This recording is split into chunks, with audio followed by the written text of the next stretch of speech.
Hey, spiritual superstars, how are you? Come on in the room. Come on in. Type in your 4 1s, the opening of the spirit realm, and we're going to go ahead and get started. At any given time, you want to work with your ancestors. You are their legacy, okay? And they reach out to us, Vically, just as one just reached out to me to let me know that, yes, honey, I need you to keep saying what you're saying, and I need you to keep sharing that wisdom that you've received. And so, how do I know that? Through the energy that I got right here at a specific part in my ear that has always let me know that wisdom is there. That has always let me know that the future is calling me, and the future is saying, yes, you're sending those vibes out to the universe, and I'm catching it and I'm sending it back to you. And so it's a confirmation that is in alignment with our spiritual guidance and the way that spirit reaches out to each and every one of us. All right, so let's type in our 1111s, the opening of the spirit realm. Type them in. Why do we do that? We do that because numbers are certainly a symbol of the way the universe or God reaches out to us. But however true that is, it is in the action of writing it down that brings that energy to us. So when we see it, that's beautiful. When you have the opportunity to write it down, it then triggers the law of attraction, and the universe says, I got it. I want you to be blessed right now because you're open to receiving. What else do we do at Spiritual Guidance Academy before we get started? We raise our vibration. So you ready? Take a beautiful deep breath in and raise your vibration.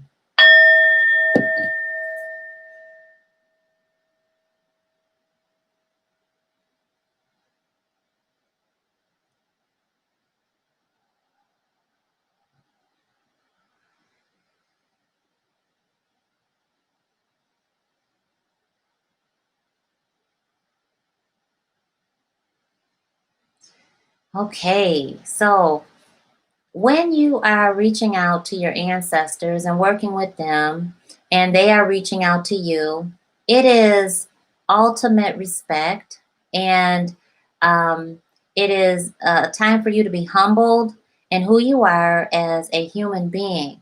See, you're able to break generational curses, toxic generational cycles, and begin generational healing for not only yourself, but also our ancestors and our legacy. So, whether or not you have children yet, you are absolutely the one who says those generational curses that I'm aware of and that I am not aware of, they stop with me. They will not affect my legacy. That's a big deal. It is an empowering move. It is a very confident stance and position to be in. And it is a sense of pride. And so when you are working with your ancestors, understand that they are helping you in the position that you're taking. So whether you're creating an altar, whether you are having a ritual, whether you are incorporating a practice, Oprah Winfrey has a picture of that reminds her of where she came from in a room in her house. And I have the same picture because it is extremely symbolic of each step I take. Every time that I give, it reminds me just how much more I have to give and who is working with me, which is our ancestors, and why I'm doing what I'm doing, which is to benefit myself and certainly my legacy and to please God. Okay, so now certainly to honor and respect my ancestors and my ancestry.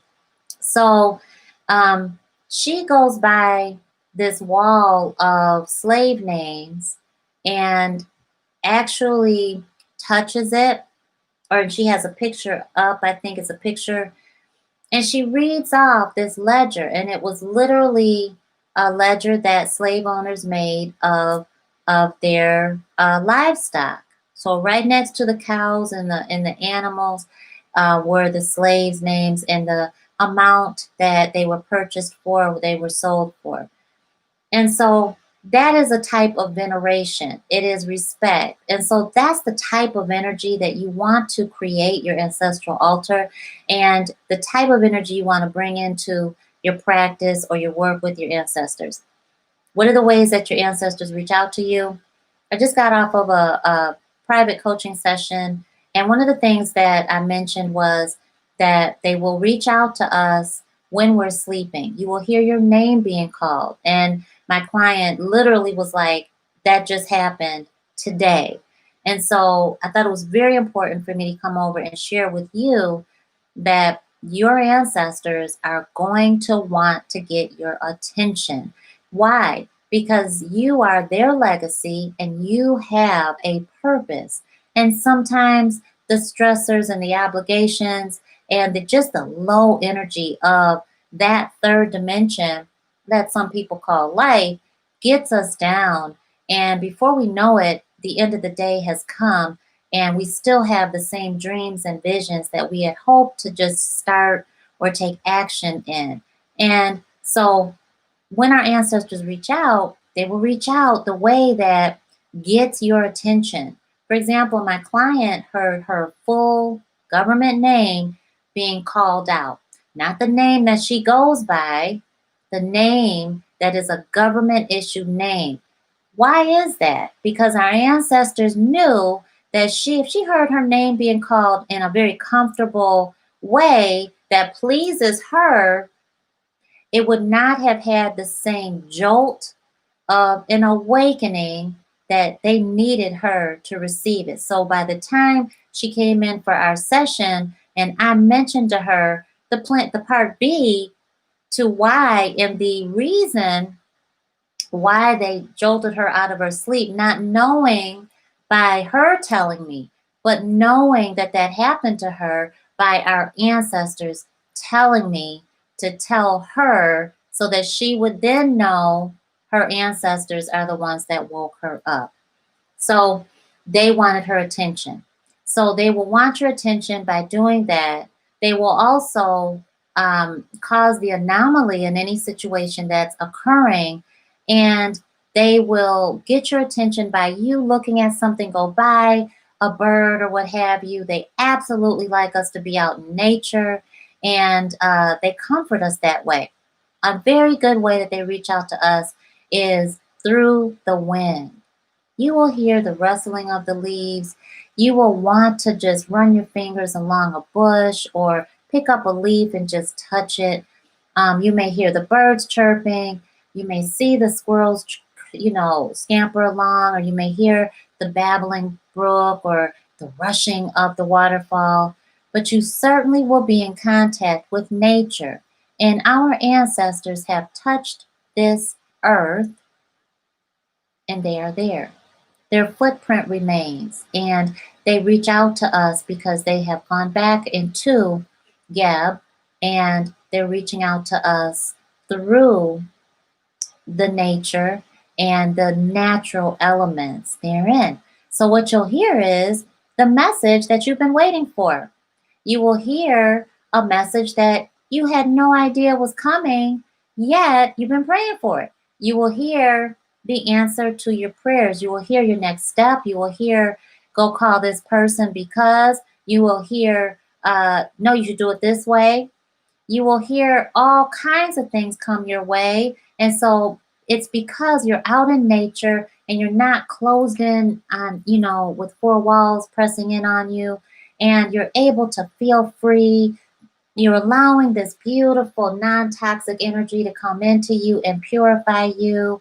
And you are purified and toxic free, and you are feeling really good. And your angels, your ancestors are able to come in because you are a pure heart love energy at that moment, and you're able to receive what they have for you. Does that make sense? Comment if it doesn't, because this is on a live, and I just want to make sure I answer any questions that you have because you took the time to watch it while we're live. So, and if you're not live and you're viewing this on a recording, comment any of your questions, and I promise you that I will come back and do my very best to answer every single question, no matter how long it'll take. Okay. So, why do we reach out to our ancestors? Because they work for us on the other side and they want us to succeed. Often, what I have seen nowadays, I've seen it a lot in 2020, where there's just been a lot of upheaval, but a lot of the younger generation, I've heard and I've seen posts and things like that that say, I'm not my ancestors, but in a very different energy, in a less than humble intention and tone. And there's a lot of anger there, and rightfully so. Don't get me wrong. Um, However, I want to be very clear when I say this that our ancestors, though they may not have been able to do the things that we are capable of doing now, paved the way. And it is very important for us to recognize the torment and the work that they have done for us to be able to do the next stage of the work that we need to do. And so make no mistake about it, they are still helping us on the other side, and they are gifting us with that next step, and they are strengthening us. Um, and there was a saying, and I want to get it right because Maya Angelou said it. I came as one. I came as one. I stand as 10,000. Every single time. It gets me. I came as one. I came as one. I stand as 10,000.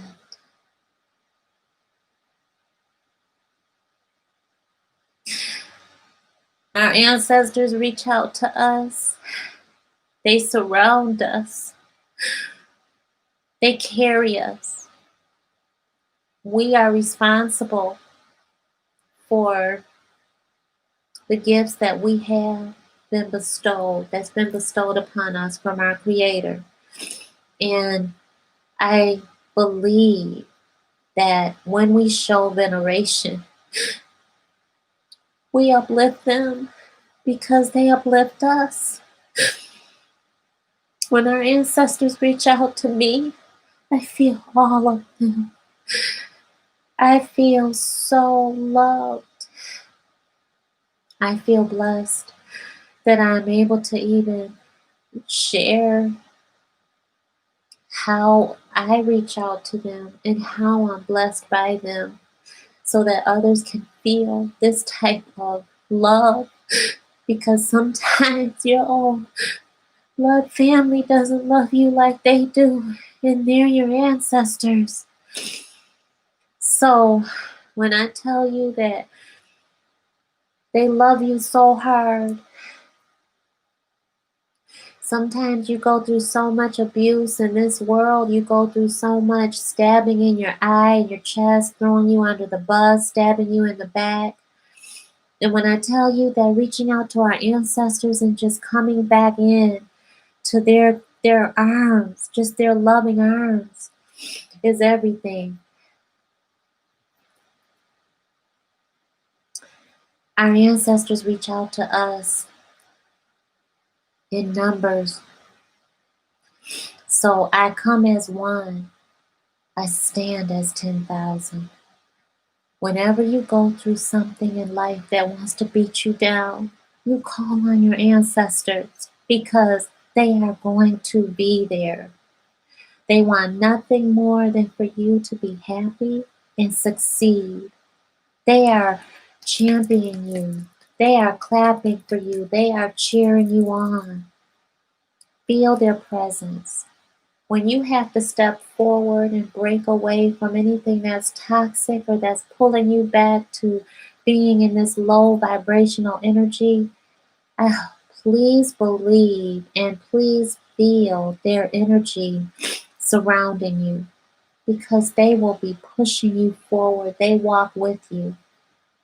Many times I have, out of what seems to be the blue to anybody else, just begun to march. And I feel them. I feel them so strong beside me, behind me, because the last thing that I want to do in that moment is march. The last thing that I want to do is move forward. It's at a moment that we feel stuck. We feel afraid to release from a toxic connection. We feel afraid to stand up to somebody. We feel afraid. We feel broken. We feel torn down. We feel so hopeless. In that moment, our ancestors will come in and they will push us forward.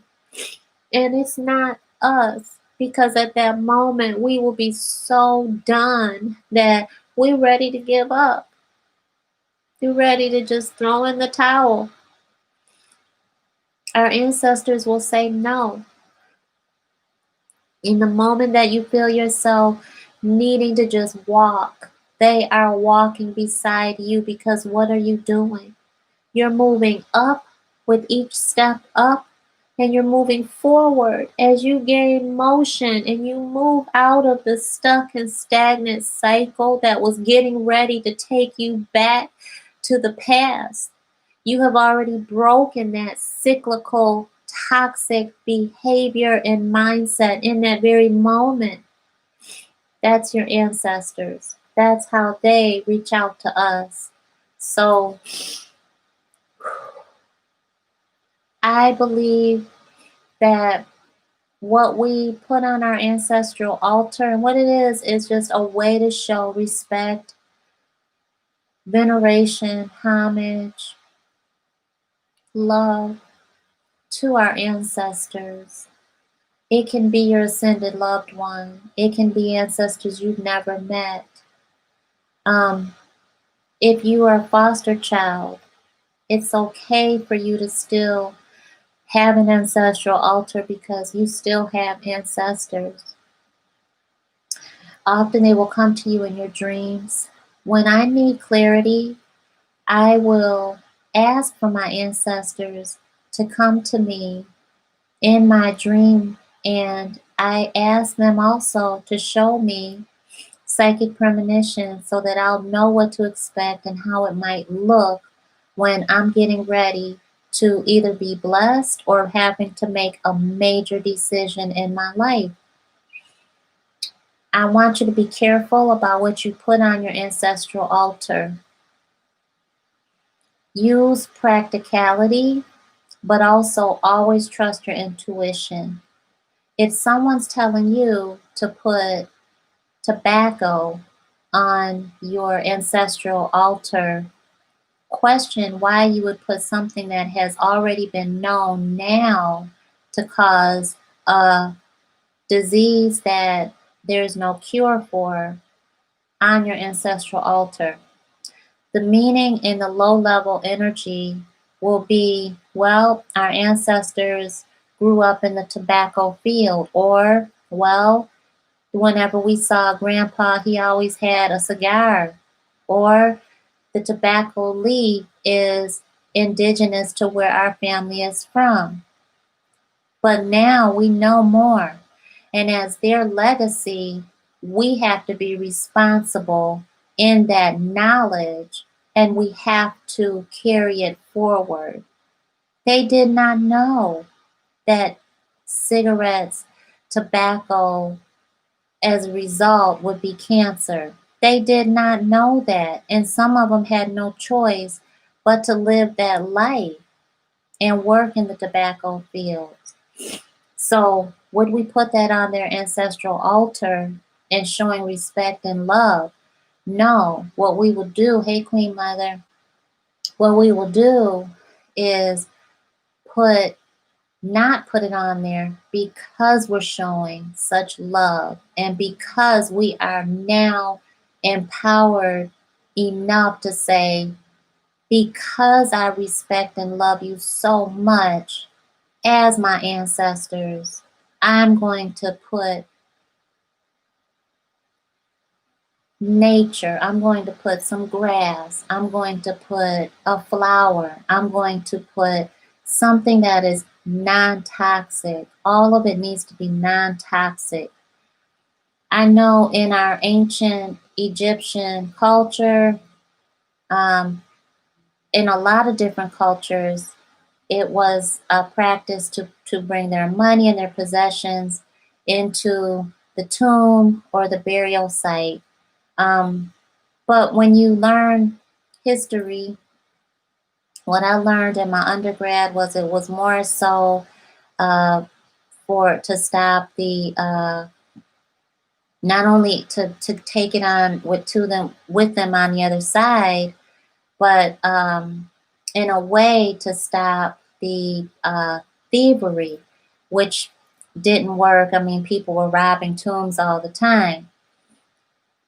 But use your practicality also. Um, can they use money in the spirit realm? They know that you can use it in this dimension that we call life. So use what wisdom they're gifting you and redirect it so that you are innovating and you are showing the utmost ancestral veneration. And you're not just going with the consumer side of what you see people selling as an ancestral altar item. Okay. Water represents emotion and spirituality. You certainly want to have water on your ancestral altar. If this is an ancestor that you know, or even if it isn't, if there's an heirloom, if there is a dish, if there's a favorite cup, if there's a picture of an ancestor or something that is associated with your family, certainly that's a great thing to put on your ancestral altar. I'm also a really big believer in putting just the earth, just dirt, soil, on your ancestral altar. And I just simply put it in a cup or a mason jar. I love mason jars. For me, they represent the good old times and just when it was a lot more simple. And what you'll often see in our grandparents and elders' homes, you will see mason jars and things of that nature. Um, what else? What else? What else? What else? Um, are there any questions that you might want to have? Caroline says tobacco was originally used to give thanks to the land, not to smoke. That's an excellent point, and thank you so much for sharing that with us. Saved and Sanctified says, I burn ancestor money for mine. Tell us why you burn ancestral money. Carolyn says, I think it was goddess Isis, not sure, that was buried with lapis lazuli jewelry, was her favorite. Um, okay. And I really appreciate you all sharing your wisdom and sharing your personal experiences because that's so super big. You might also use a tea candle or a regular size candle. Certainly, I don't think that it's wrong to put change or put money on your ancestral altar.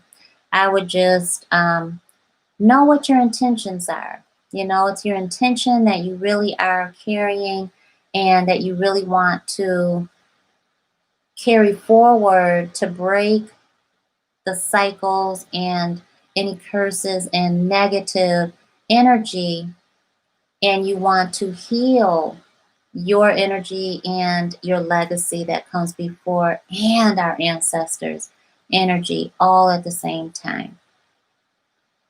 So Saved and Sanctified says she burns ancestral money to give them blessings and healing. All right, all right. So So that's all I wanted to share with today. And I thank you so much again for sharing your energy with us. And make sure that you are putting your 11 in, your 1111s, the opening of the spirit realm. And we're going to do a quick reading too at the end. I feel like our ancestors they really have a message for us. And so we certainly are going to pour that energy in.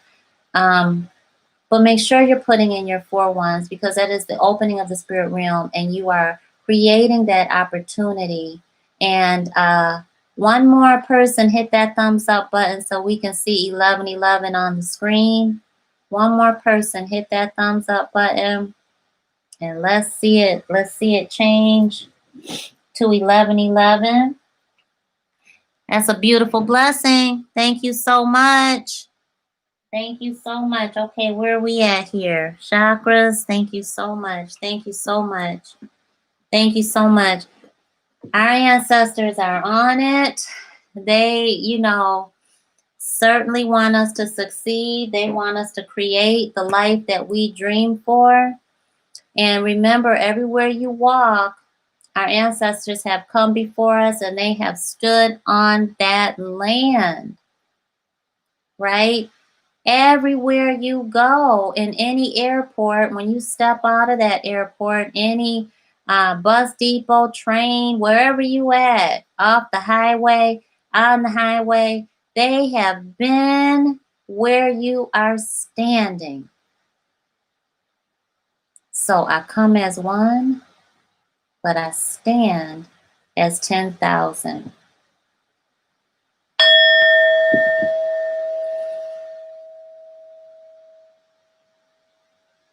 Thank you, thank you, thank you.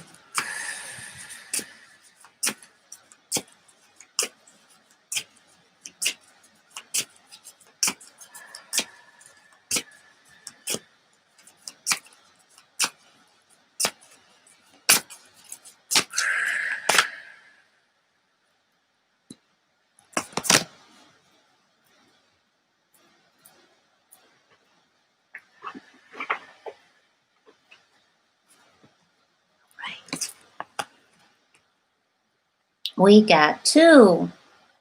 We got discovery and destiny. Oops, let me see. All right, so we got discovery. This is so bright. Let me move that over. Maybe that'd be a little better for you. Thank you so much. Okay, thank you so much.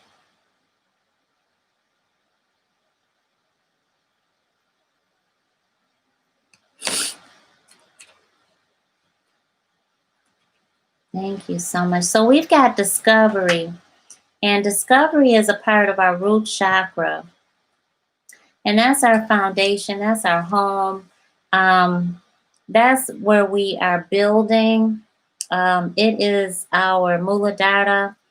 It is where we create our future, how we create for our legacy. It's where we really bring our dreams to life.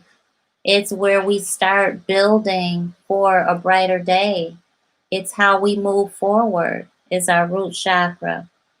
And so when we look at when we're manifesting, and we look at the root chakra, which is right in your seat. When you sit, it's right in your seat in your groin area, reproductive, right at the base of who you are. Okay, while you sit, or right where your legs join the rest of your body.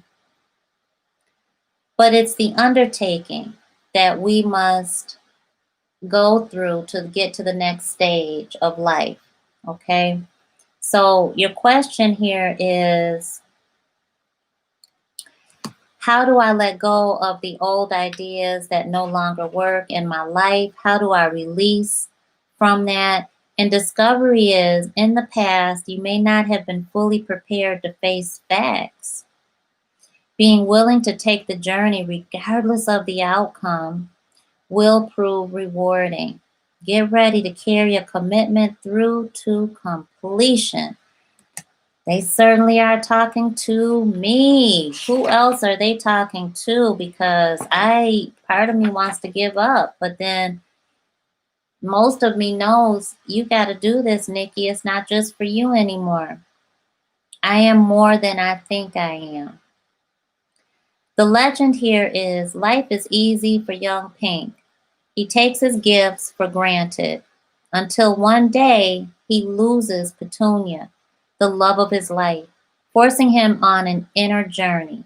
He works hard on himself, hoping for another chance that doesn't come. In desperation, he consults Sky God and learns that Petunia is incapable of receiving love.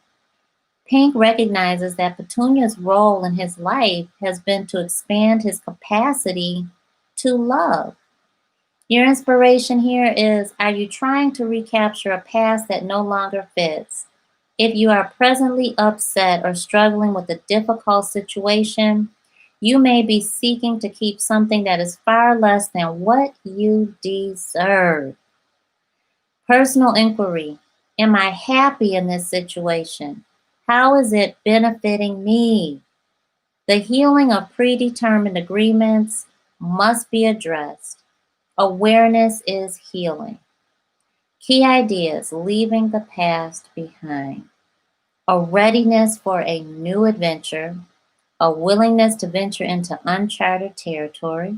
A new level of self-care. Keywords are uplift, journey, and commitment. Whoo, my goodness. Third Eye Queen, Moral Nation, Jer, tied in, Saved and Sanctified, High Priestess, Baby Butter, KB. Let me tell you, I just received my personal spiritual guidance.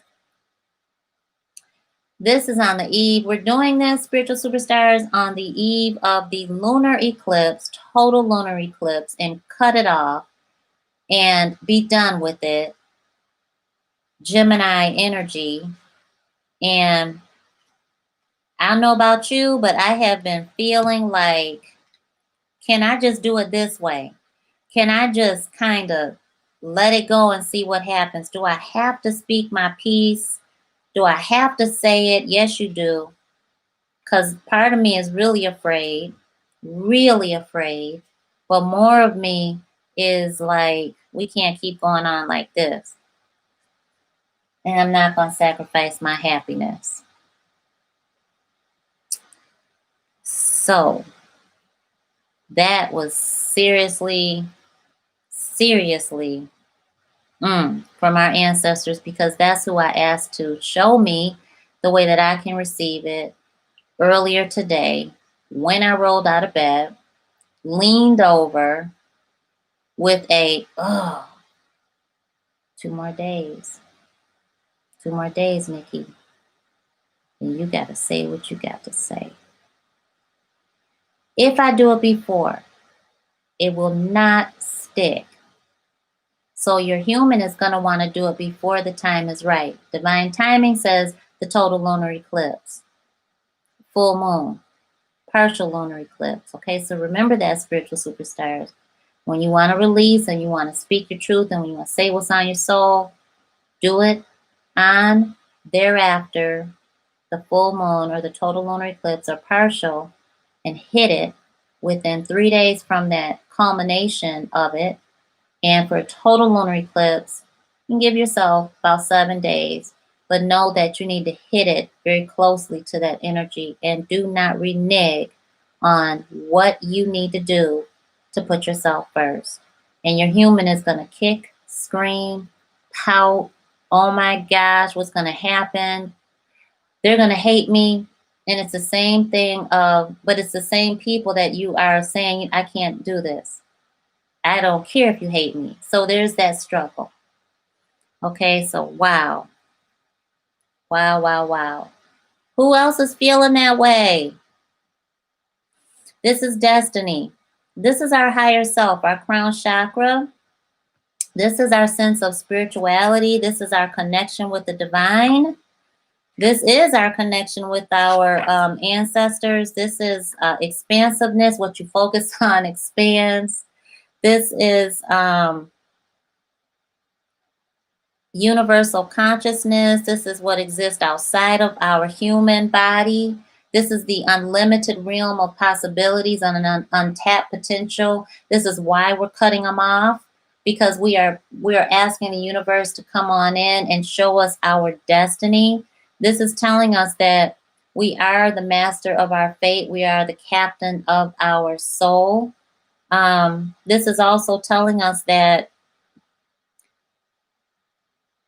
we all vibrate here. This is the seventh primary chakra, and it is a very powerful energy that connects us to our humanity and our sense of humanity, our service to humanity, but our sense of who we belong to, which is our creator, and detaching from the human worry. This energy also is, it's the higher self, it's the higher mind, it's the higher, your concepts, your philosophy, your thinking, and it absolutely holds the space that you can see all there is and all there will be in the stillness. This is making a conscious choice to move forward, and it brings you into this spiritual oneness. And this is also mastery, right?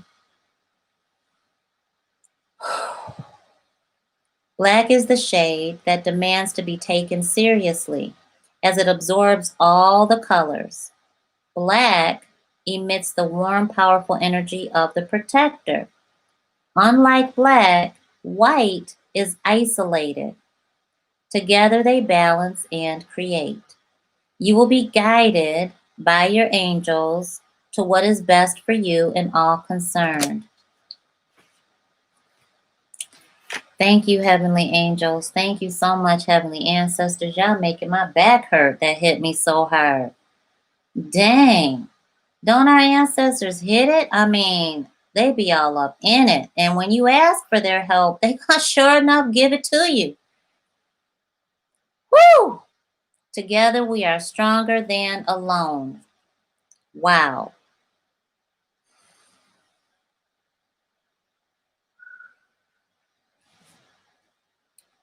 Listen to the legend. Black and white are in heaven, waiting to go back to earth yet again to complete their work. When they meet and they fall in love, they learn that they will not be together on earth. In previous lives, their love was ill-fated. They appear to the council of great spirits who turn down the request to be together, but the great servant appears and grants their wish. Together they accomplish greater things than they could have done alone. What did we just say about our ancestors? I come as one, I stand as 10,000. They work with us. They work for us on the other side. We don't have to do this alone. Lord knows I can't, I don't want to. Our inspiration is take a risk. Wow. Dare to have life.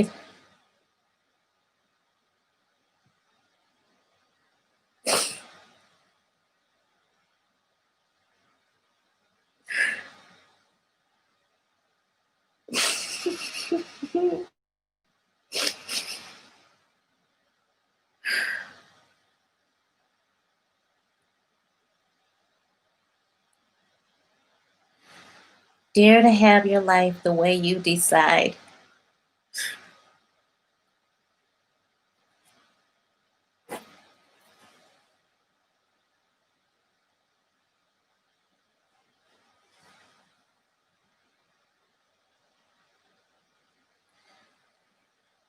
Are you willing to make sacrifices to have what you desire?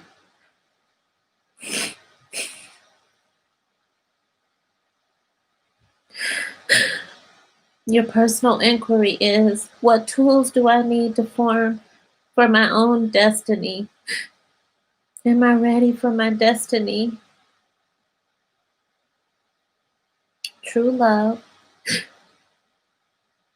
taking a stand, positive omen, radical thinking, deep satisfaction, ability to change. Your keywords are love, pathway, and faith. All right. I'll be right there. Mama's okay. So what I prayed for was Isa Wing. Yeah, she's here. Thank you so much. True love. She calls me her greatest love. And that's Queen Mother. And that's who I asked. Please tell me, because I'm ready to live my life on my terms. Specifically, that's what I prayed this morning. Specifically,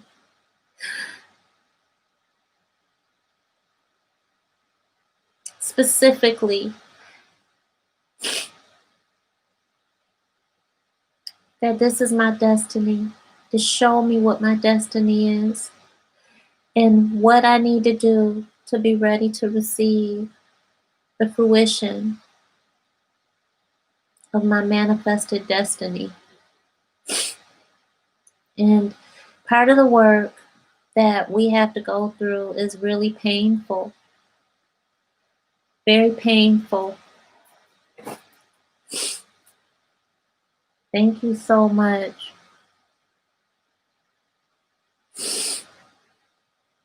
I thank you so much.